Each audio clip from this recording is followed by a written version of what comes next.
So now let's move on to ancient Greek astronomy. These were some of the earliest philosophers, the earliest scientists. So through the use of models and observations, ancient Greeks were the first to use a careful and systematic manner to explain the workings of the heavens. That's what we try to do in astronomy too. It's not just about observing, but it's about trying to make hypotheses and understand what those observations mean and why things are happening in the way that they are. And of course, they were limited to naked eye observations. And there's their idea of using logic and mathematics as tools for investigation is what is the huge part of what we do in a science today. We're going to go through a handful of different early thinkers and talk about some of their contributions and understanding of our universe. So Pythagoras, you might have heard of the Pythagorean theorem, that's the same Pythagoras, taught us as early as 500 BC that the Earth was round, based on the belief that the sphere is the perfect shape used by the gods. So we know that our Earth is not flat for many observable reasons, but Pythagoras's idea for why the Earth must be round is because it's a perfect sphere. God wanted it that way. Well, one way we can know that the Earth is round is that, let's say that I'm an observer located here at point X, and I have a friend who's an observer who's located at point Y. If we look up at the sky at the exact same moment in time, we're not going to see the same stars in the same positions. They'll be shifted a little bit. So for example, let's say that I'm standing at point Y, and there's a star that's just below the edge of the horizon that I cannot see. But at that very same instant, my friend who's over here at point X might be able to see that star because it is not below their horizon, it's actually above their horizon somewhat. And if you were able to pretty quickly make a journey from X to Y, you would see the position of the stars in the sky changing. By 300 BC, Aristotle presented naked eye observations that claim the Earth's spherical shape. And so here we have the moon. And what he saw was that the shape of Earth's shadow on the moon during an eclipse was also round. So a lunar eclipse happens when the Earth is between the moon and the sun. Okay, so the sun is over here, the sun is casting light onto one side of the Earth, but then if the Earth is also facing the moon and that along that same line, the Earth is going to cast a shadow onto the surface of the moon. And that shadow from the Earth onto the moon during a lunar eclipse was round. And so that was another idea as to why the Earth is round. As early as ancient Greek culture, we have an understanding for the size of the Earth. And we have Eratosthenes to thank for that. Sometimes I pronounce that name wrong. Eratosthenes to thank for that. Eratosthenes measured the size of the Earth by observing the angle at which the sun's rays hit our planet. So how did he do this? Well, he knew that there was a particular well in Syene where on a particular day at a particular time, the sun's rays would shine directly down through this well. So the sun's rays would come in parallel down through this well, come straight down through there. But a ray of sunlight at Alexandria, about 7 degrees further north on the globe, makes an angle of 7 degrees with the vertical. And so there was also a shadow there that accompanied that observation, okay? And so at Alexandria, we knew that the Earth's surface was curved away from Syene by about 7 degrees of our 360 degrees of a circle. That's also 1/50th of a full circle. So you can deduce that the distance between these two cities must be about 1/50th of the circumference of Earth. Hipparchus was another ancient Greek, and he discovered something called the Earth's precession. So our Earth is tilted. We'll learn more about that tilt. But that tilt goes through something called precession. So imagine that we have the Earth, we have a toothpick down through the middle of the Earth and is pointing off in one direction. But like a top, that the direction in which that tip points kind of swivels around in a circle. It does something that we call precession. This is a change in orientation of this body's rotation axis. So the angle of that tilt remains the same, but it just sort of wobbles around. The Earth's precession cycle is almost 26,000 years, just a little bit shorter than that. And so what is the consequence of the Earth's precession? Well, here we have a figure. Imagine we have the Earth that's tilted, we put a toothpick through it, and if you were standing at the North Pole, that North Pole of the Earth right now would be pointing off in the distance toward the bright star Polaris. But because of this top-like precession of our Earth's axis, over time, our North Pole will no longer be pointed toward Polaris. It makes this giant sweep in the sky. About 5,000 years ago, the pole of our Earth didn't point toward Polaris, but rather a star called Thuban. So that was the ancient Greek North Star. And then in about 10,000 years from now, our Earth's North Pole will be pointed toward the bright star Vega. And so the consequence of the Earth's precession is that our pole becomes pointed toward different stars. That means Polaris will not always be our North Star. What we consider to be the North Pole star now, Polaris, will not always be in the future and hasn't always been in the past. Now, there are other consequences of precession. It also means that what you think is your zodiac sign might not actually be true. It also means that actually the seasons are going to change over the course of thousands of years. We'll talk more about that later when we talk about the Earth and why we have seasons. I want to talk about something called retrograde motion. So occasionally a planet will move from east to west relative to the background stars. Rather than keeping going in one direction across the sky night after night, sometimes it appears to shift direction for a little bit and then go back again. This is called retrograde motion. So for example, here we have a planet in the sky. Here is its position on July 2005. It's booking off in this direction over the course of a few months, and then suddenly on October 1st, it changes direction and appears to go backwards in the sky. That's the retrograde motion. And then it will change direction again and then go off along in the same direction. Sometimes if you pay attention to your horoscope, people will talk about how Venus or Mars is in retrograde and how it can wreak havoc on your horoscope. Horoscopes, we'll talk more about astrology a little bit later, but it's all fun, but there's no real scientific fact that the motion of these objects has any bearing on our luck, on the way in which our lives unfold. Now, explaining this retrograde motion was one of the main reasons astronomers eventually rejected the geocentric idea of the solar system, that our Earth was the center of the solar system rather than the sun. Here's an example of the path that Mars took when it was in retrograde in 2016. This is as viewed from the Earth, and here's Mars making a switchback in the sky. But guess what? From Mars, Earth sometimes appears to move retrograde too. So here is a view from the Curiosity rover, actually a little rover on the surface of Mars. And here's the path that the Earth took in its sky during a particular time period. And we can see that the Earth is in fact moving retrograde in Mars's sky as well. This was hard to explain in a geocentric model of our solar system.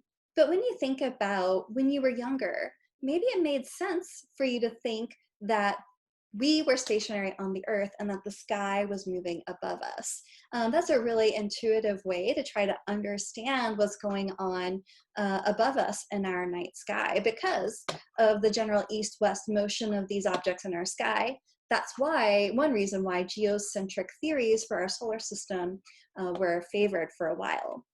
Eudoxus proposed this geocentric model in which the Earth was at the center here, and each celestial object was mounted on its own revolving, transparent, crystal, spherical shell with its own separate operation.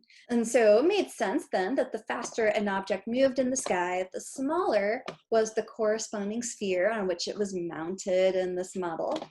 But this geocentric model couldn't explain retrograde motion without appealing to epicycles. So we talked a bit about epicycles, and Ptolemy tried to improve the geocentric model by inventing these epicycles. You would have, let's say, we have the Earth here, a planet is orbiting around us, like, let's say, for instance, Mars going around us. We talked about how Mars is sometimes in retrograde.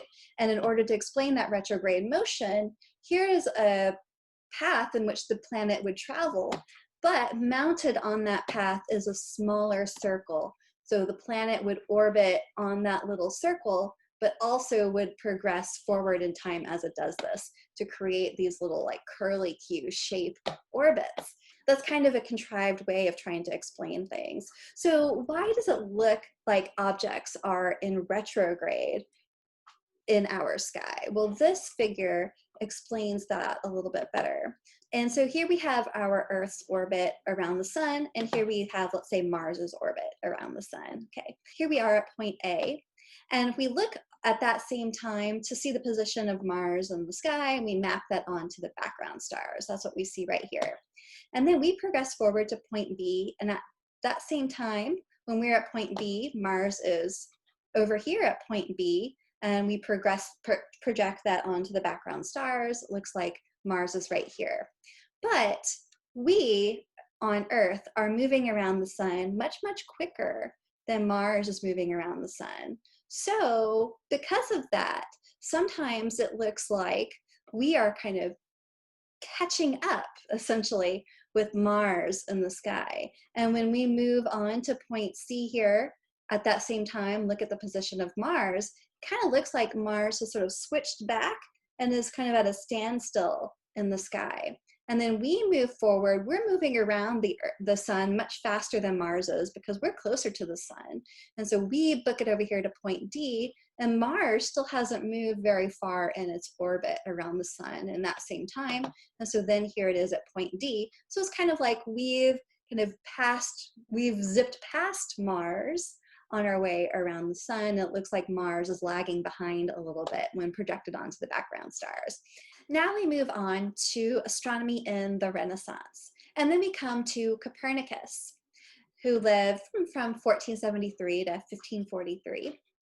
So he could not reconcile centuries of data of astronomical objects with Ptolemy's geocentric model. This geocentric model persisted for more than 1,000 years. More than 1,000 years, we were stuck on this idea that the Earth was the center of our solar system. But because of all this data that Copernicus was sifting through, he reconsidered the heliocentric model of the solar system with the sun at the center and everything else revolving around the sun. And one great thing about heliocentric models is that they can easily explain retrograde motion as the natural consequence of two planets passing by each other as they orbit the sun, like we were just talking about. And of course, we know today that we have a heliocentric solar system. The sun is in the center of our solar system. And all the other solar systems that exist in our universe, there's a star at the center of those too. Just a little bit after Copernicus, we have Tycho Brahe. And he designed and built very precise instruments, which he used to make meticulous measurements of planets. And he also made observations of supernova and comets with these instruments. He suggested that the heavens were changeable. They weren't these perfect, unchanging things. Kepler was an apprentice of Tycho Brahe's. And upon Tycho's death, Kepler took Tycho's data and analyzed it even further. Using these very precise pieces of data that Tycho had taken, Kepler was able to make more sense of our solar system. And Kepler, through that data, showed that the orbit of Planets in our solar system are not perfect circles, but rather they are ellipses. These ellipses are kind of stretched out, elongated circles. Now, in 1608, the German spectacle maker Hans Lippershey applied for a patent for a newly invented instrument that he had called the telescope. Really, these telescopes for him were being used to see things far away on land. But along comes the scientist Galileo Galilei, and he was the first to use a telescope for the purpose of astronomy.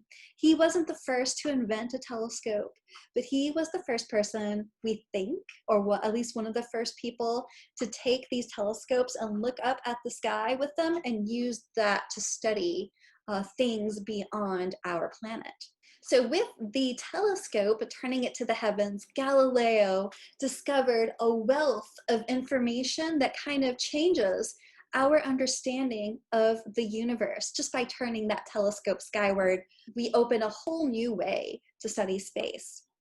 And so Galileo noticed that the moon's surface had features similar to that of the Earth. The moon is a ball of rock. It has these craters, it has valleys, it has marks on its surface, it has dark spots, it has light spots. It's not just this perfect orb, it has features. He changed our idea of the geocentric paradigm with observational proof through his telescope. He noticed that the sun has spots. The sun is not this perfect spherical glowing orb. It is a glowing orb, but the sun's surface changes its appearance and the sun rotates. So the sun is not blemish free. It has these dark spots on its surface.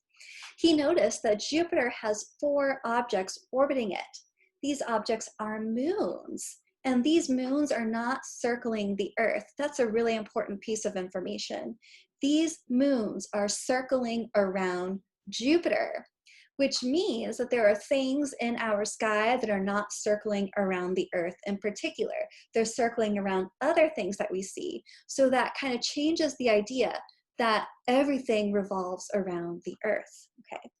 And he also noticed that the Milky Way is populated by an incountable number of stars. Our Earth-centered universe is just entirely too simple. This is a video made from a bunch of Galileo's drawings of sunspot observations. So he used his telescope, looked up at the sun, and there were no photographic plates then, no photography. So whatever he saw, he had to draw. And so he drew over the course of a few months, I think, these spots that exist on the surface of the sun. We call them sunspots. And we can see that then these spots are changing, they're moving. Maybe it looks like there's a particular way in which they're rotating across the surface. We now know today that these spots are areas of intense concentrations of magnetism on our sun's surface. Our sun is a magnetic star.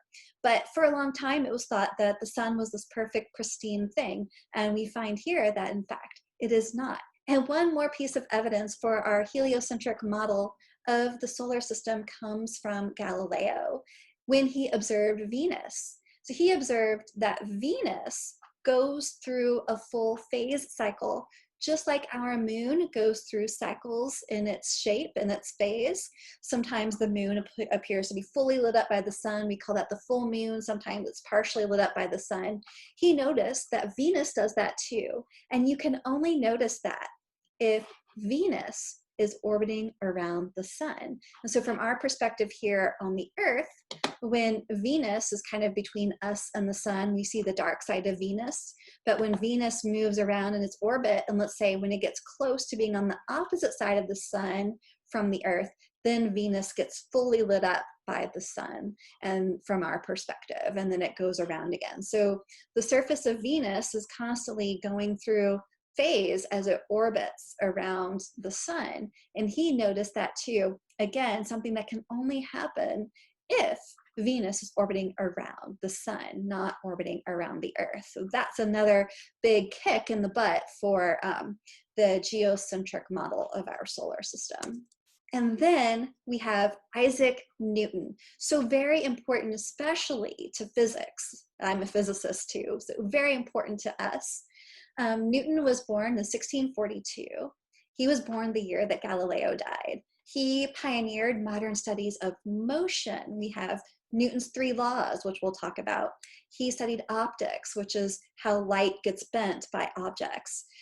Gravity, he kind of discovered, or at least put theories and laws in context with gravity, and discovered calculus. And it wasn't until the 20th century that Newton's laws of motion and gravity were modified by the theories of relativity through Einstein.